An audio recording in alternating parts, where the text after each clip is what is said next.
El campo colombiano urgía de un paquete de apoyos como lo tienen todos los países del mundo. Este cultivo de maíz, donde teníamos aproximadamente entre 10 y 12 fanegadas de maíz aproximadamente en esta área, donde han quedado los cultivos totalmente acabados. Le prestan al que tiene, pero al que no tiene no le prestan. Pues que usted con qué va a respaldar un crédito si no tiene dónde pagarlo. Unos pocos se han atrevido a decir que Agroingreso Seguro es un programa pro rico. Solía hacer un estudio de crédito a uno y por lo poquito que tenga le prestan sobre la inversión o sobre los arriendos. Yo toda la vida he sido campesino, soy campesino, pero pues vendo la finca para ver si me voy para la ciudad a hacer algo me pondría a hacer, a vender tinto o alguna cosa, porque yo qué voy a hacer.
Contravía.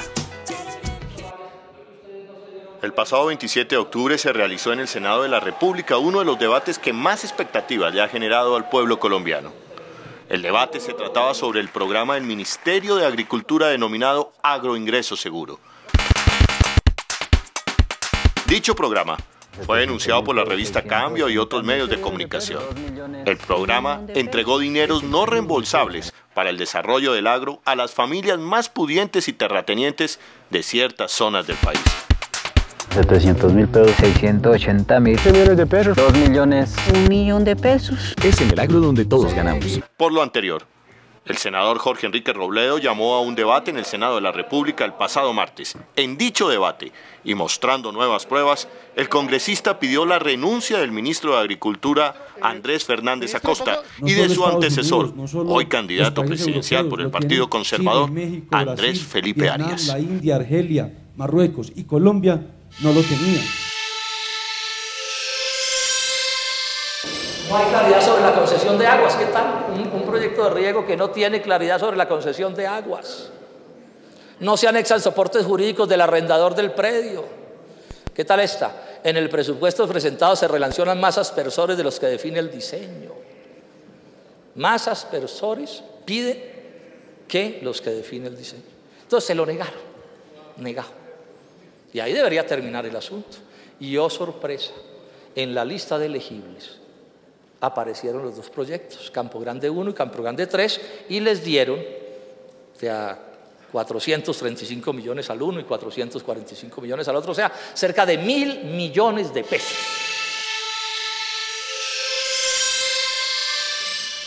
Le pedimos explicaciones al ministerio desde el jueves de la semana pasada, le estamos diciendo, bueno, digan cualquier cosa. ¿Cómo resucitaron ese muerto? O esos dos muertos. No, hay un tercero, otra empresa que también resucitaron. Inagro se llama. ¿Cómo lo resucitaron?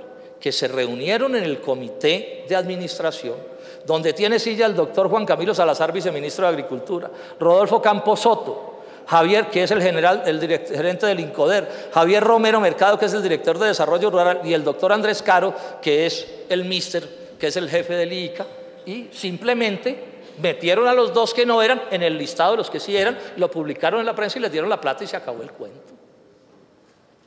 Y esta es la hora en que no hemos recibido explicación satisfactoria. El senador Robledo fue contundente para terminar su debate. No se burlen más de Colombia de esta manera. Y por supuesto que renuncie el ministro Fernández a ese cargo, como una especie de mensaje al país de que el presidente de la República le pide perdón a los colombianos por este hecho ignominioso al que estamos asistiendo, una especie de acto de contrición a esta desvergüenza a la que estamos asistiendo, y que por supuesto el Partido Conservador le pida al doctor Arias que no los desacredite más manteniendo su candidatura a la presidencia de la República, porque por supuesto ese es un hecho que resulta inaceptable, pienso yo primero que nadie, para el Partido Conservador. Muchísimas gracias. Las denuncias del senador generaron el aplauso de las barras que desde un comienzo estuvieron abarrotadas.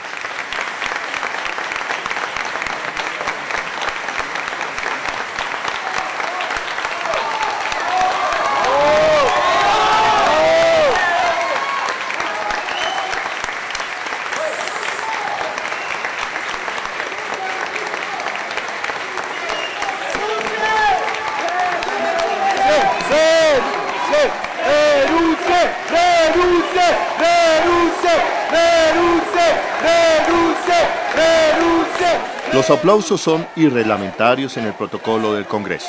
Sin embargo, estos gestos no son nuevos y cuando se presentan como última medida se pide la suspensión del debate. No seguimos el debate hasta que no desalojen la barra. No, señor. No, señor. Yo les dije que podían estar allí con respeto y con silencio. Me desalojan la barra los señores del servicio, por favor. Bueno, se van, pero así no es, así no es. Quiero que me tomes esta panorámica, ¿ok?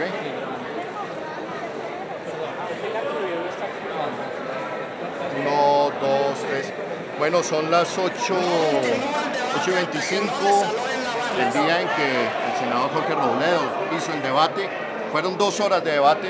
Inmediatamente las barras empezaron a aplaudir, como lo puede ver la cámara.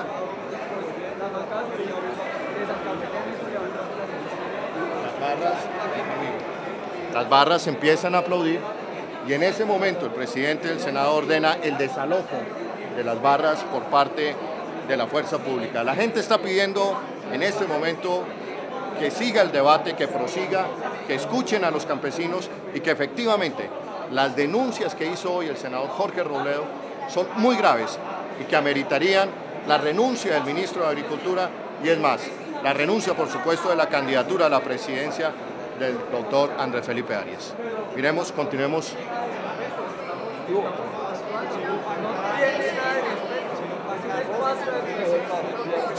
Yo creo que no hay necesidad de llegar a actos de barbarie o de violencia y que aquí hay que entender quiénes tienen la razón. Lo importante es que los debates se hagan como se están haciendo, no se rehuye de ninguna responsabilidad. ¿Qué vio en las barras? ¿Cómo era esa gente extraña que usted veía en las barras? No, yo sí vi como el ceño de las personas un tanto enardecidos y realmente con mucha tranquilidad. Yo llevo una experiencia aquí en el Congreso. Pero enardecidos, ¿eso es normal en un debate de senadores? No, que las barras vayan un tanto preparadas. Yo no creo que realmente eso sea lo correcto. Está bien escuchar al uno, escuchar al otro. Aquí no se trata de rehuir como lo he expresado, sino de enfrentar el debate. Que con tranquilidad empezamos el debate, con respeto. Me puse de acuerdo con el doctor Robledo, tuvo todas las garantías. Habló 1 hora 40 minutos sin interrupción alguna, pero ya le habíamos reclamado a las barras con postura. Este era ya el llamado final y como ustedes vieron, podía esto seguir siendo peor en el transcurso del debate. Las barras que hicieron un aplauso tranquilo, no daba por supuesto para ese hecho. Yo no tengo sino una explicación.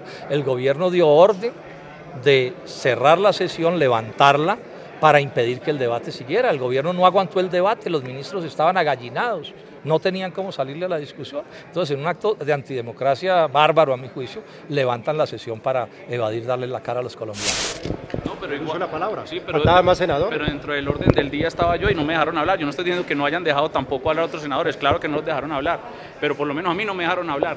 Entonces yo necesito las mismas garantías que le dan al Polo Democrático Alternativo. Con todo respeto por el presidente, yo considero que no se debió levantar la sesión, el debate debió continuar hasta terminarlo. Ministro, ¿considera que debía estar el exministro Arias aquí, no usted, de pronto en este debate? No sé, muchachos, pregúntenle a ellos. Pero salvado un poco por la campaña el día de hoy, ministro. Al contrario, salvó el polo de la respuesta. Yo creo que este es el momento, el país ya debe ver las cosas y que no le tiemble la voz al país para que diga que el que organizó este acto de corrupción fue directamente el presidente de la República. Sin embargo, no es la primera vez que se aplaude en una plenaria del Congreso. Hagamos memoria. Que Colombia sea en nuestras mentes y en nuestros corazones. Muchas gracias, honorables congresistas. Muchas gracias, señoras y señores. Dios bendiga a Colombia.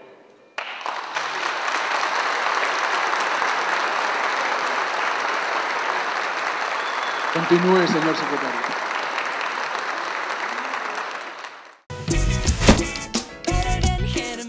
Contravía. Mejor programa periodístico. Contravía.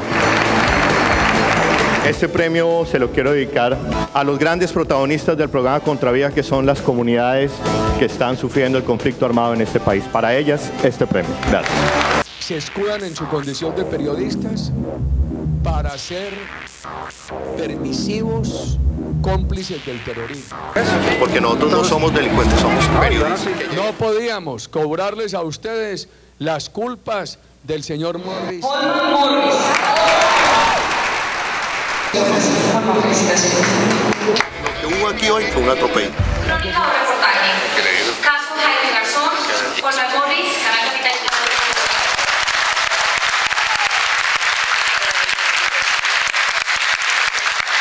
Una cosa es la libertad de prensa y otra cosa es utilizar el carnet de periodista para convertirse en publicista del terrorismo. Delegamos muchas cosas en nuestros gobernantes, pero la palabra no se puede delegar. Ustedes han ayudado a que las comunidades más alejadas, la gente que ha sufrido, las víctimas, las comunidades que han estado verdaderamente padeciendo durante estos años los rigores del conflicto armado tengan una voz y que esa voz pueda ser escuchada. Contravía. Lo que se ha quedado por fuera del escándalo de Agroingreso Seguro, mucho más allá de los miles de millones despilfarrados que terminaron en manos de los terratenientes allegados al gobierno, es el drama de los campesinos que nunca han tenido nada y siempre les quieren quitar todo. Historias como la de Feliciano Zapata.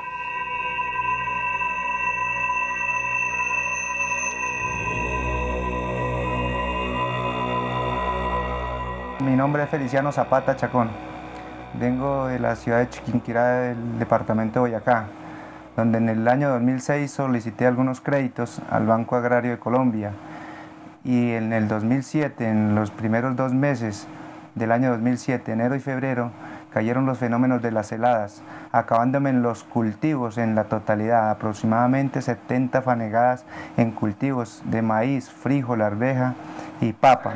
Así quedaron mis cultivos, que fueron quemados en el año 2007, en enero y febrero del 2007. Estos son los videos tomados en esas fechas, donde los cultivos muestran la evidencia que fueron quemados el 100%, quedando nosotros totalmente en la ruina, sin con qué volver a iniciar a laborar. Y hoy en día me encuentro endeudado con el Banco Agrario de Colombia y no tengo ninguna salida sino de vender mi finca para solucionar este problema. ¿Y qué pasó? Pues al quedar quemados los cultivos no tuvimos la forma de volver a trabajar de nuevo los terrenos. Y al quedar endeudados, volvimos a endeudarnos con las demás personas para volver a iniciar los cultivos, para volver a trabajar. ¿Cuántos se endeudaron? Pues aproximadamente estamos en una deuda de 300 millones con lo que estaba aparte, con lo fuera de lo del banco por fuera, para volver a salir adelante como en 300 millones de pesos con todo lo que se quemó. Y pues como del subsidio que nos dio el gobierno, aproximadamente nos dieron un incentivo de 100.000 pesos. Pues eso es como cuando a usted se le quema la casa y le dan a usted 5.000 pesos para que la vuelva a construir. ¿Usted de dónde va a comprar 200 o 500 ladrillos para volver a construir o a formar su familia con 100.000 pesos? Pues no sé de dónde saldrían los 100.000 pesos, si por agroingreso seguro o por subsidio del gobierno. La cosa es que a nosotros nos dieron 100.000 pesos por el fenómeno de las heladas. No tengo entendido quién maneja esos recursos, cómo lo hacen. A nosotros nos salieron asignados en un listado que llegó a la alcaldía del municipio de Chiquinquirá. Solamente te dieron 100.000 pesos. Solamente 100.000 pesos. Y ahora que usted presencia este escándalo que el Ministerio de Agricultura dio a través de su programa Agroingreso Seguro, toda esta cantidad de dinero a familias muy ricas, muy poderosas, ¿cuál es la opinión suya? Pues de todas formas, me siento muy desmoralizado, con el autoestima muy baja, mirando que los campesinos que realmente fuimos damnificados, no solamente yo, sino muchos de la región, que quedamos totalmente sin ningún recurso para volver a trabajar y no se nos tiene en cuenta nuestra labor. Nosotros los campesinos somos los más abandonados. Don Feliciano, y usted tiene una deuda de 13 millones. ¿Qué va a hacer ahora? De 13 no. De 300. De más de 300 millones de pesos con lo del banco, con la plata que le debo a la gente particular. Me toca salir de mi finca, aunque ya vendí otros predios para pagar algunas platas, algunas deudas. Es que lo único, el que vive la historia es el que la siente allá en los momentos de los fenómenos. Es diferente contar la historia a vivirla en carne propia. Vivir uno cómo queda su familia, cómo queda uno. Que no es culpa del gobierno, obviamente, porque son fenómenos de la naturaleza, pero igual habrá algún recurso, habrá algo que nos puedan ayudar y nos puedan colaborar para los desastres naturales y que se nos haya tenido en cuenta, no solo a mí, sino a todos los campesinos de Colombia. Y que el gobierno le dé 4.000 millones de pesos a una familia rica. ¿Qué opinas de eso? Para invertir en el campo. Pues ahí le sí, regale. Pues a ese punto es lo que digo, pues que actúen con honestidad y transparencia y que le apoyen de verdad al necesitado. ¿Y en cuánto estás vendiendo tu finca? Pues estamos pidiendo unos 300 millones. ¿Quedaste en la calle? Sí, toca entregarla y pagar las deudas. Vamos a hablar con la gente a ver si nos dan un tiempito más, a ver si nos podemos recuperar, volver a sembrar de nuevo. Ahí le tengo el aviso a la finca. Si usted me la puede comprar, se la vendo. ¿Tú vas a vender la finca y te devuelves para la ciudad? ¿Qué? Yo toda la vida he sido campesino, soy campesino. Pero pues vendo la finca para ver si me voy para la ciudad a hacer algo. Algo me pondría a hacer. A vender tinto o alguna cosa, porque yo qué voy a hacer. Como desplazado, pues. Pues a ver qué se organiza. De todas formas hay que seguir adelante en la lucha, pues tampoco no se va a desmoralizar y es quedar quieto ahí, esperar que le llegue de dónde. Toca trabajar, honestamente. ¿Y tienes familia? Claro, mi esposa y mis 3 hijos. Pues en este momento lo que nos preocupa son las deudas. Aquí tenemos documentos del mismo Ministerio de Agricultura, están las familias reportadas, son más o menos 2.300 familias, pero estamos hablando de Boyacá. Aquí está Aquitania, todos los campesinos reportados, dicen la cantidad de tierra que tienen. Los que tienen 1 hectárea recibieron 33.000 pesos, los que tienen menos reciben 2.000, 5.000 pesitos, hasta 498 pesitos, una moneda de 500. Eso es lo que han recibido y eso está reportado.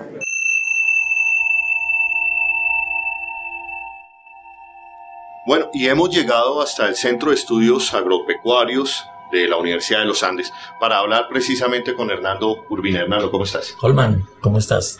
Hernando, ya conocemos el escándalo, conocemos las cifras, lo terrible de Agroingreso Seguro para muchos en este país, pero ¿qué hay de fondo? ¿Qué hay de fondo? La política, ¿estamos ante una buena política para el agro colombiano? Yo creo que has puesto el punto de la discusión. Debemos dedicar muchos esfuerzos a ver si el diseño de la política y de los incentivos está dando los resultados esperados. O también si es que cuando se diseñó la política no se evaluó bien la situación real del sector rural y desde luego de sus sectores agrícola y pecuario. Bueno, y forestal también. Yo creo que es necesario ver eso. Ok, ¿cómo era el comportamiento? Que tú tienes una tabla que me parece interesante. Bueno, lo primero que hay que ver era qué era el sector antes de la apertura, o sea, la preapertura. Preapertura, estamos hablando del gobierno Barco. De preapertura estamos hablando del gobierno Barco, finales de los 80, principios de los 90, un sector que venía en sus máximos en términos de producción, de productividades. Venía una oferta selectiva, no era un proteccionismo a ultranza, sino había una oferta selectiva. Había un agro. Había un agro en Colombia. Nos sentíamos bien dentro del agro, cultivábamos algodón, sorgo, maíz, soyas, que teníamos regiones que iban hacia la especialización de algunos de estos renglones. Llegó la apertura y creo que ahora estamos recogiendo las consecuencias de no haber hecho una transición ordenada. La apertura, estamos hablando, la apertura es gobierno Gaviria. No, 90-95. 90-95. Entonces, ¿qué pasa, Holman? ¿Qué pasa ahí? Hay que entender que el sector tiene actividades que son de largo plazo, tiene actividades que son de mediano plazo y tiene actividades que son de cortísimo plazo. Pasó en la apertura que al asociarnos al mercado exterior, hubo subsectores que no estaban preparados y los sacó el mercado. Los acabó. Los acabó. Por ejemplo. Vuelvo al algodón, por ejemplo, se descolgó. Lo hemos protegido y todavía lo estamos protegiendo, tratando de sostenerlo, pero no se hicieron los cambios tecnológicos, no se hizo el cambio de infraestructura en el sector rural. Aquí debió haber habido un plan de transición aquí.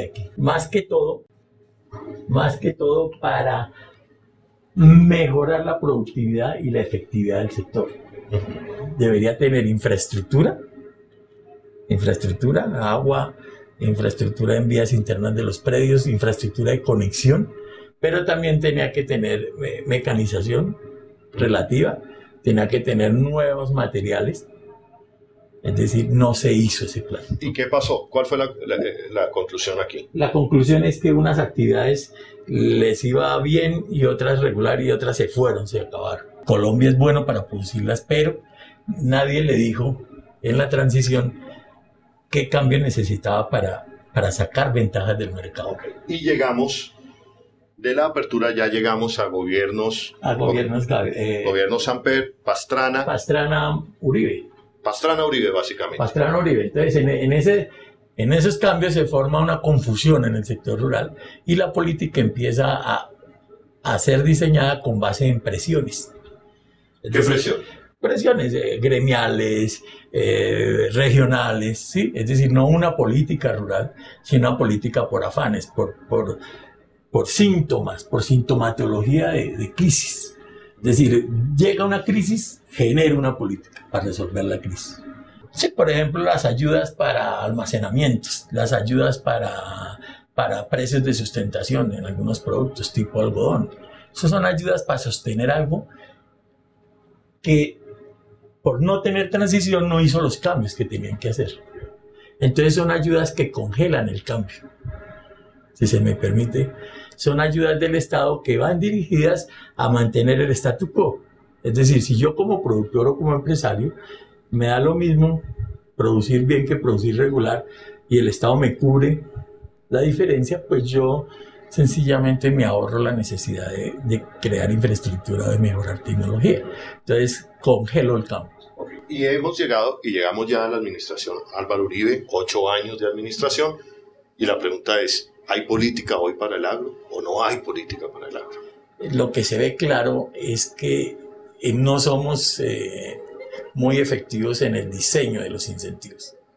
O sea, los incentivos, cuando se aplican, el sector rural no ha sido ni está preparado para recibirlos, ni ha sido estudiado para diseñarlos. Entonces, ¿qué pasa? Que lógicamente alguien los recibe, alguien los coge. Y entonces aquí sí podemos caer a dónde fue o dónde podría estar el error en el diseño de política. A manera de ver, en la falta de una línea de base del sector rural, a ver en qué situación se encontraban cada uno de estos sectores. Lo segundo están en los acuerdos comerciales. Me parece que aquí el sector rural le ha hecho mucho daño. El sector rural colombiano no solo responde al TLC con Estados Unidos. Aquí hay unas regiones que nada tienen que ver con el acuerdo de Estados Unidos. Al sector rural colombiano le hubiera sido más saludable haber tenido varios acuerdos comerciales simultáneos para poder articular su desarrollo a ventajas y desventajas de estos acuerdos. ¿Y en qué punto estamos hoy? Rápidamente. Hoy estamos en un punto donde la asignación de recursos, el Estado está aumentando inversión en el sector rural, pero la inversión rural no está impactando en mejoramientos del mismo. Que a la luz de las denuncias y a la luz de lo que hemos visto, esa política es démosle a las familias más adineradas del país para ver si algo de ese dinero le queda a los pobres o a ver si algo irradia en el campo, porque no. Inclusive muchos de esos créditos ni siquiera se aplicaron en el campo. Correcto, el campo digamos que es la bolsa de garantías para prestar platas para otros sectores. Es decir, el campo se volvió el deudor, el fiador, si se me perdona, el garante de créditos para otros sectores. Las fincas sirven para créditos para otros sectores. La solución es que la política tenga una evaluación territorial, es decir, la política, el centro, el foco, el centro de gravedad de una política pública deben ser los territorios y no las personas. Es decir, no hay que ayudar ni a un campesino ni a un empresario, hay que ayudar a un entorno, porque el que en últimas no tiene ventajas es el entorno. Las empresas también, nosotros le podemos ayudar con plata a las empresas, pero las empresas se pueden caer si el entorno donde van a hacer esa inversión no es competitivo. El Estado no debe meterse en los negocios, porque incluso cuando el Estado ayuda a comprar riego, le pasa lo que le pasaba cuando compraba tierras para reforma agraria. El Estado debe generar entornos buenos, competitivos. ¿Qué es generar entornos buenos? Por ejemplo, generar bienes públicos como informarle a la gente qué es lo que deben producir y tiene ventajas competitivas, y pasar al otro lado y señalarle los mercados a donde se deben articular. Es decir, al principio de la cadena, bajarle los riesgos a los agricultores, diciéndoles deben producir esto, ¿sí? Deben manejar este tipo de bienes y servicios, los deben procesar acá. Mire, aquí están los centros donde van a hacer los procesos y aquí están los mercados. Pero son bienes públicos donde entran medianos, pequeños o grandes. Que le sirven a pequeños. La misma carretera, por la misma carretera, le sirve al mismo campesino, al mediano empresario, al empresario. El mismo sistema de riego le puede servir a un campesino, a un pequeño, ¿cómo se dice? Minifundista, latifundista, en fin. El mismo mapeo de ventajas, es decir, un mapa que le sirva a todos y le diga, mire señores, esta zona que históricamente se ha puesto a producir todo esto debería especializarse en estos, con estas variedades, con estos materiales. Y eso no se hace con estas licencias. No, hoy en día cada quien está haciendo su finca y vemos en los cada día alguien está haciendo su finca y está presionando con su finca que es lo que es más complicado. Eso se me ocurre, no es la mejor radiografía del país que tenemos, un país que quizás me perdonarán algunos, que se administra como una finca y no como un proyecto de nación. Es posible que hayamos perdido y que el problema del día a día no nos deje ver el entorno. Vuelvo e insisto, si hacemos esfuerzos de entorno, somos eficientes todos. Porque yo tengo un país de 1000 y pico municipios, 1040 municipios, y yo no puedo manejar en cada municipio 100 proyectos, porque todos son 100.000 proyectos que lógicamente ahí es un estado totalmente polarizador. Sino que yo lo que debería manejar era de 1100 municipios unos 200 proyectos bien hechos, intermunicipales, y atenderlos y asignar recursos detrás de ellos para ser mucho más eficiente. Bueno, Hernando, muchísimas gracias, ha sido claro. Ok, Hernando, gracias. Muy amable. Okay. Bien. Contravía.